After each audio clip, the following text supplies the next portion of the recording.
I just felt clogged and bloated. And the Yeah. liver is your filter system. If you don't change your car filter, no matter how Right. much clean oil you put in there, it's not going to make a difference. And as I say, it's the same with our skin. You've got to have all those organs functioning correctly, especially like with dark circles around the eyes. That is kidney related. It's probably something going on. Kidneys need to be detoxed, and the liver also. So Mhm. it's fascinating when we dig deep into our skin's communicating to us on a day-to-day basis. We Yeah. just need to learn the art of listening and then understanding where to go with that information.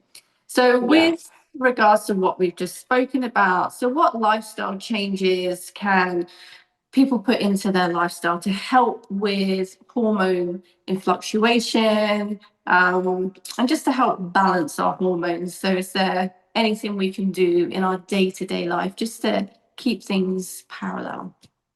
Yeah, so I think like this is one of my most favorite areas to talk about because there's so many things that we can do. And so it's first starting like what is the low-hanging fruit, right? So when it comes to making these changes, it can absolutely feel overwhelming to try to do, oh, I'm supposed to do like A through T, right? And it's just like that's too many things and we end up doing nothing, right? We're creatures of habit, so it's a lot even just like on our subconscious to make those changes, but starting what's one easy, simple thing that's really realistically doable that you can do. And so I have two acronyms here that I like to talk about, right? First, we have Yeah. like our lifestyle seeds where we're thinking about our stress, our environment, our exercise, our daily details like our diet, our sleep. These things all matter. And then the other one is more really focused in on like the organ, just body systems where we're thinking about blood sugar, we're thinking about our liver, we're thinking about inflammation, and again, stress and sleep and all that kind of stuff. We really want to shore all of that up. So, from a diet perspective, the anti-inflammatory eating. So looking at it from the general perspective, Mediterranean diet is one that's out there. You're looking at getting that high quality of omega-3s in your diet. You're really looking at whole, real, nutrient dense foods and having the colors in your diet. So that's a phrase that I often say, it's collect your colors and ask yourself, what did I eat today that was red, yellow, orange, green, blue, like you're really just going through the colors of the rainbow because that can be a difference from the antioxidant, the phytonutrient perspective to really ultimately give our cells what they need, right?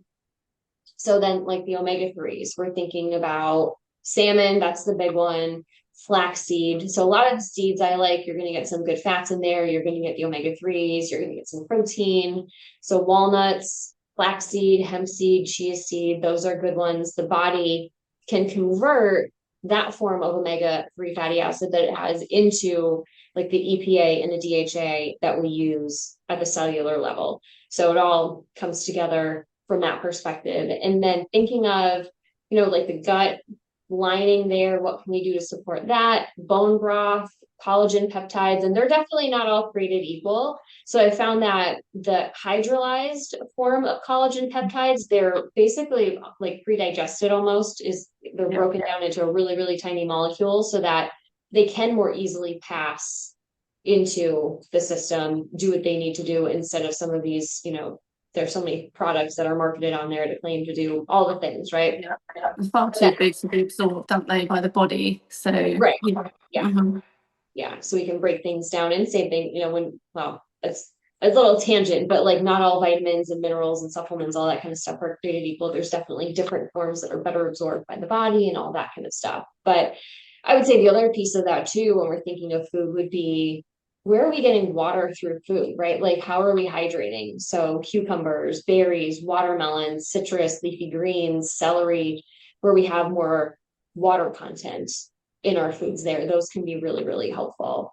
And then on the flip side of that, thinking about, okay, if these are the good things that I should be eating, what are some things then to steer away from? So we have like Mediterranean diet where we're thinking about whole real foods versus sugar processed stuff when we're thinking about, blood sugar balance, which really is important. The higher sugar, I mean, sugar is implicated in so many things, but when we're thinking of bringing it back to the skin, we think of there's this process called glycation, or sometimes you might hear in the anti-aging world, these advanced glycation end products, right? These ages.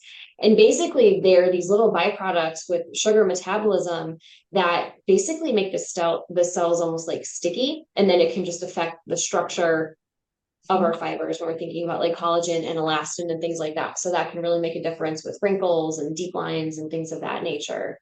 And then from the food perspective, like alcohol, seed oils, those are things that are going to be more inflammatory. The just actual molecule of alcohol itself is an irritant to our gut lining and your brain can go on with that. It dehydrates the skin. People always say, I feel like I'm way puffier under my eyes, and especially women in their 40s. It's like, oh my gosh, I used to be able to have like a few glasses of wine, and now if I have one, I feel it the next day. My face looks puffy under my eyes, especially. That's a big complaint that I hear from women. So it definitely plays a role.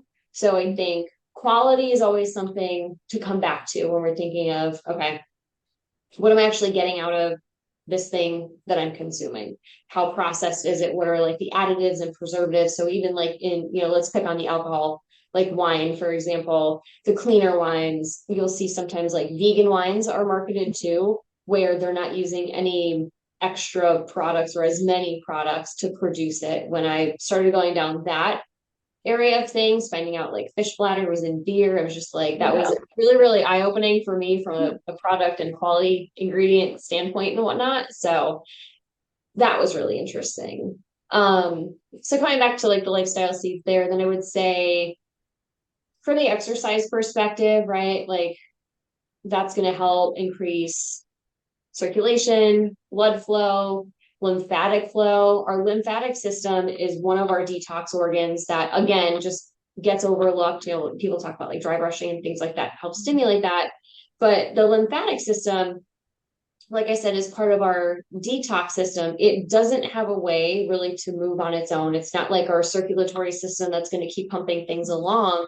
So it really does rely on our muscles to help move fluid. So that can be really helpful to help just move all the toxins along. It's part of our immune system. So that's helpful to keep that nourished, moving things along there. You can also, get growth hormone, and then thinking about it from the gut perspective too. Exercising is really great for the microbiome. So bringing it back to the building blocks of making and regulating our hormones, all of that kind of stuff. And you just get like that flush, that glow, the endorphins, all that kind of stuff there. You're getting more oxygen to your muscles and all of that good stuff. And then else. So stress, we kind of touched on that a little bit as far as like stress and the cortisol that can affect blood sugar. People hear like adrenal fatigue. That's something that depletes your nutrients too. So that can make a big difference on your skin. Thinking of the relationship with stress, how are you sleeping? Are you able to get into that deep repairing, restorative phases of where you're just kind of tossing and turning and can't really turn off your brain? So those are two other big areas of things. And even just, how are you setting yourself up for success with sleep? There's a lot of different options for foods that can help